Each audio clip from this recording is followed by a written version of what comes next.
On June 4th through 7th, 1942, American naval forces met with Japanese near Midway, atoll in one of the most significant battles in World War II.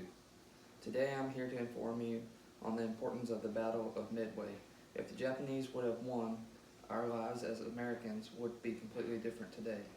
The Battle of Midway is important to memorize and remember for many reasons. Among these reasons is that it is an inexhaustible source of still relevant lessons on how to successfully apply intelligence at all levels of war.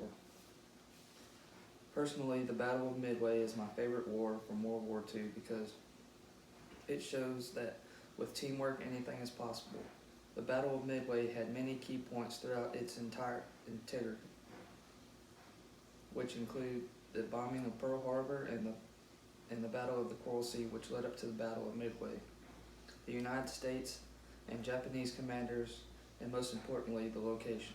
The Battle of Midway was not just some random fight on a random day. Tensions were already high as Japanese had bombed America's Pearl Harbor just 6 months before and then withdrew from the Battle of the Coral Sea a month prior since they did not have enough planes.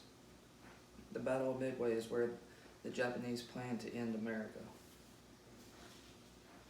Hoping to replicate the success of the Pearl Harbor attack, Admiral Yamamoto decided to seek out and crush the rest of the U.S. Pacific Fleet with a surprise attack aimed at the Allied base at Midway Island.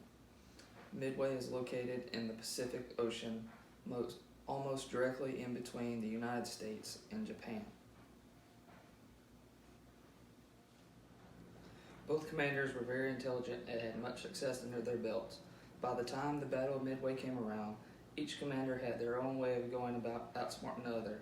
The United States commander was Chester Nimitz. The Nimitz became a rear admiral in 1983 and had served as Chief of Bureau of Navigation in the Navy headquarters since June 15, 1939. There he gained a reputation for hard work, rigorous attention to detail, efficient organization, strict conformity to official form, as well as mature and ethical judgment. Nimitz was not an obstinate man. He listened curiously and respectfully to all sides of the question, but once he made his decision, he proceeded full speed ahead. For that, the United States owes him a tremendous debt. Nimitz was a firm believer that this time the Japanese would finish the fight. Commander-in-Chief of Japan's combined fleet was Isoroku Yamamoto. He had studied at Harvard University and had served as naval attaché in Washington. He had traveled broadly and knew the American scene as well as any officer in the Japanese Navy. Because of that knowledge, he had long resisted war with the United States. Nonetheless, he was a Japanese nationalist from the top of his closely cropped head to the polished toes of his Navy shoes. So when it became obvious that Japan's leaders were determined to fight the United States, Yamamoto broke with the Japanese naval tradition of defensive war in home waters and planned the bold trans-ocean airstrike against Pearl Harbor. And now that his country was at war, he would fight with total commitment. And this particular battle location is everything. As stated earlier, when the Americans were able to break the code, it gave them an advantage to be ahead of the Japanese, and when the Japanese fleet approached Midway, the Americans were lying in wait.